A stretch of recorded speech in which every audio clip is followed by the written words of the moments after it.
Welcome to Compositions of Functions. So what we're going to do here is we're going to take two functions and we're going to perform an operation on them. It could be adding, subtracting, multiplying, dividing, or we're also going to start doing compositions as well, where we find something like f of g of x. Don't worry, you'll see in a minute. So the first thing we have to do here is read that we're going to add f of x and g of x, and we're going to state the domain. Whenever we're stating domain, the first thing you're going to want to do is actually state the domain for each of these individual functions.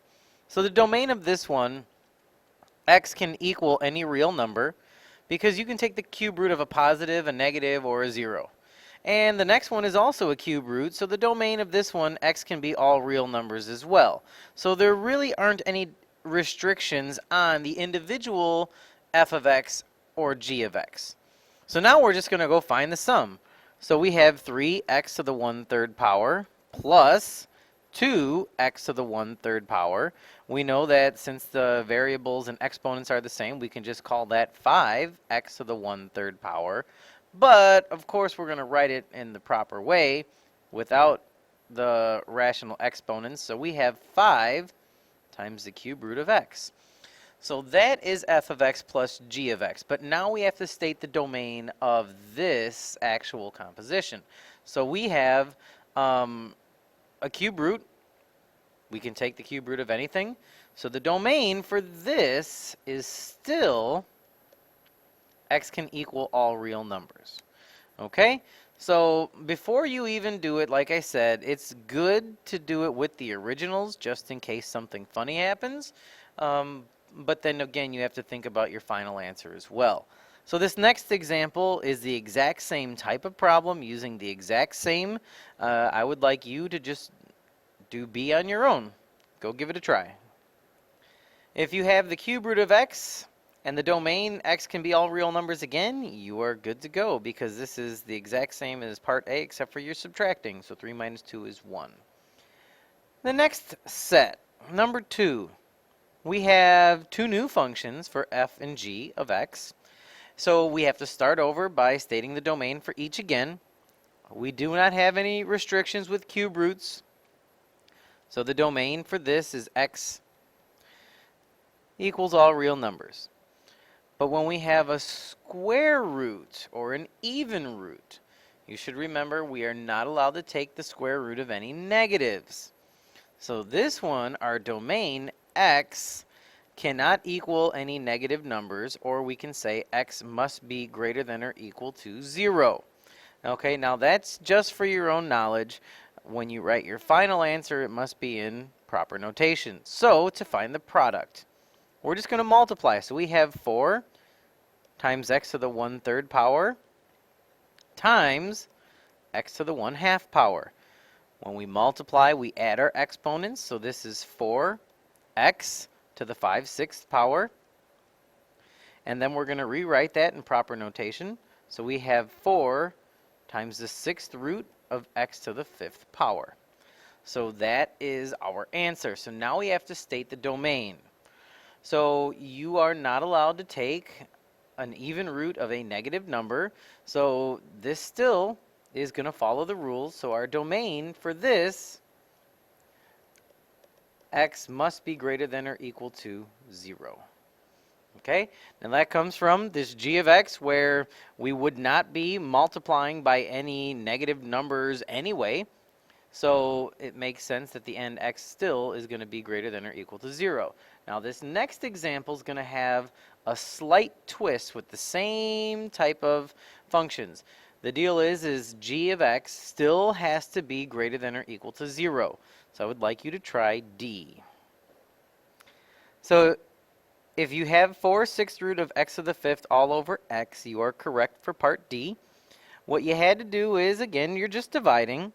But when you have exponents, you have to subtract them. So you have more x's in the denominator. So 1/2 minus 1/3 is 1/6. We rewrite that as a radical. You're not allowed to have radicals in the denominator. So we only have one x in the denominator, so we have to multiply the top and bottom by the 6th root of x to the 5th power. That'll make your radical in the denominator go away. So your final answer is 4/6 root of x to the 5th all over x. So now, from the original, x on top, it has to be greater than or equal to 0.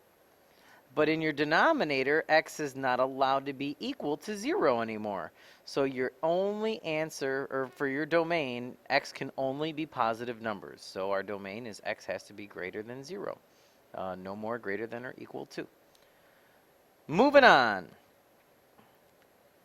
Now, you can use your calculator to do part A, B, and C, but really doing it by hand will help you understand it a little bit better. And then, of course, feel free to use your calculator. Whenever you're trying to find the composition of a number, then you should have a numeric answer. You should not have an expression. So, how do we find f of g of 3? Well, the first thing you do is find the inside. So g of 3 is equal to, and then you just take your function for g, and you substitute the x with 3. So then g of 3 is equal to 12 minus 8. So g of 3 is equal to 4.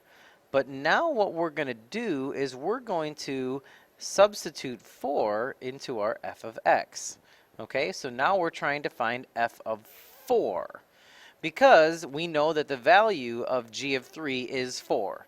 So f of 4 is equal to, we have our 2, substitute a 4 into x, squared plus 5. And then all you have to do is square your 4 and you get your 16. 2 times 16 is 32 plus 5. So f of 4 is equal to 37. So the final answer is f of g of 3 is equal to 37. And that's it. It's just evaluating. Now, you could use your calculator to do that and just follow step by step. But if you can do it by hand, it'll help you understand the problem better. So I would like you to try B and C on your own. Go. So now you can see f of 3 is 23. So then g of 23 is 84. So for B, you should have 84. For C, you're going to substitute 3 in for x in your f function, and you're going to get 23 again. But now you're going to plug 23 back into the same function, and you're going to get 1063. So part C, you should have 1063. So again, just so you know, when you are finding a composition with a number, you should have a numerical answer when you are done. So now part D and E are compositions with variables, so you should have an expression when you are done. So what this is saying is we are going to substitute the function g of x into f of x. So what we do is we start by writing the outside, and which is f of x, but when we get to a variable, we stop and we write parentheses. Squared plus 5. And what we stick inside those parentheses is g of x. So 4x minus 8 will go inside of the parentheses. So what we did is we took the function g and we stuck it inside f of x. That's what you're doing when you're doing a composition of functions. And then all you have to do is simplify it out. So this is 2 times, now we have 4x minus 8 quantity squared, which is going to give us 16x squared minus 64 plus, or 64x plus 64, and then plus 5. Now all you have to do is distribute the 2, combine all of your like terms, and f of g of x is equal to 32x squared minus 128x plus 133. Okay, that's how you do a composition of functions with a variable. So the next one is g of f of x. So this means you are going to substitute f of x into g of x. Pause the video and give that one a try. If g of f of x is equal to 8x squared plus 12 for you, congrats, you did it correctly. All you had to do is substitute 2x squared plus 5 into the x of your g of x, distribute your 4, combine like terms, and you are done. So we're going to step up the level of difficulty a little bit because now we're going back to domain. So again, before you even start these problems, you should state the domain for your individual pieces.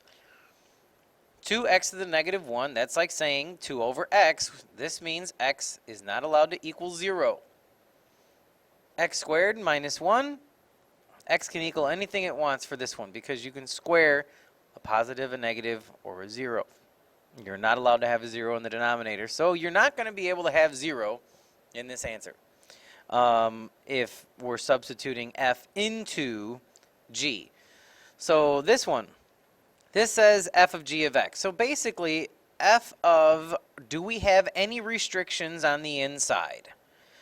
No, because g can be any real number. So just so you know, we can substitute any number into f. So we're going to see what's going to happen here. So now we're going to take the composition, okay? So f of g of x is going to give us 2. Here's our x to the negative 1. We're going to substitute g inside, so we have x squared minus 1. And now we just take the composition here. So this negative 1 brings everything to the denominator. So this is 2 over x squared minus 1. And there you have it. Yes, I know it can be factored. If it makes you feel better, you can. But you can just leave it because that is the composition. So now we have to state the domain. So the domain for this is going to be x cannot equal a positive or a negative 1. Okay, and the reason is because we substitute all real numbers in. So once that goes down to the denominator and we have an x squared minus 1, that 0, we can have a 0. 0 squared minus 1, that goes away. It's only when you're substituting it into something else do you have to keep that in mind. So this next example is going to show you that. So this is g of f of x. So this is g of a function that would never end up being 0 in the first place.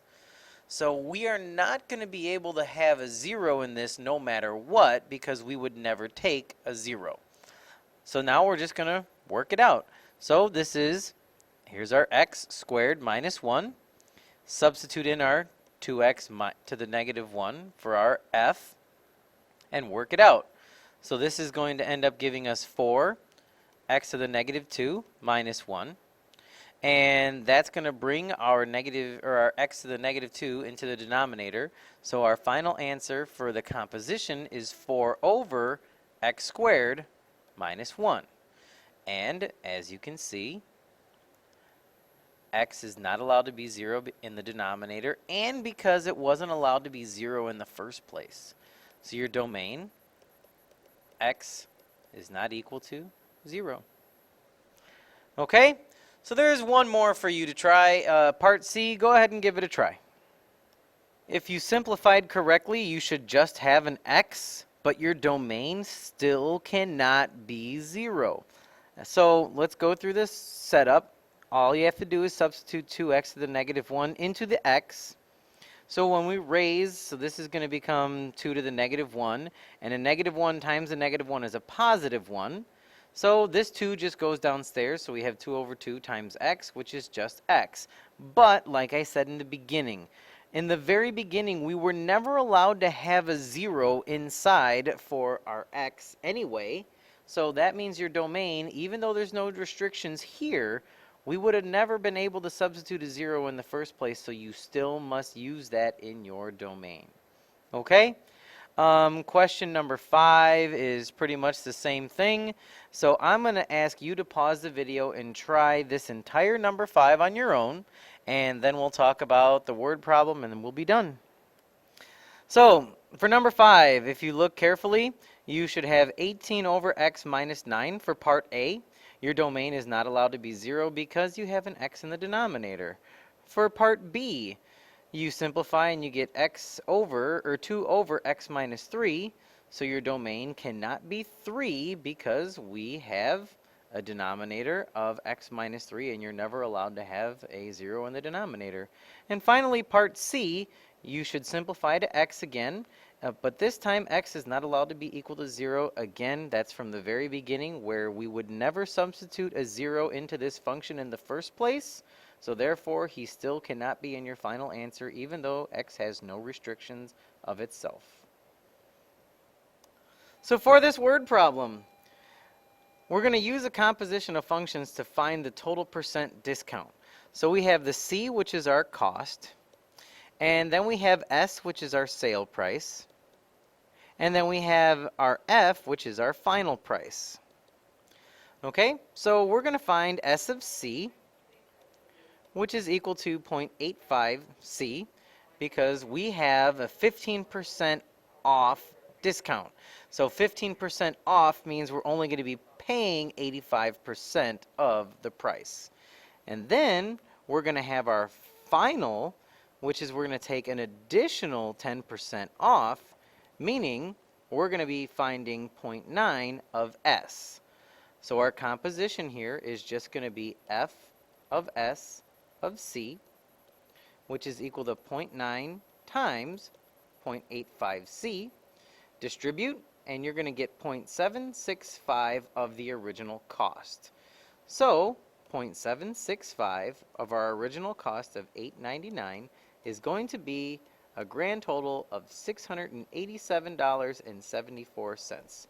That's it. We are done with this problem. This is Longo, and I am out. See you. Bye.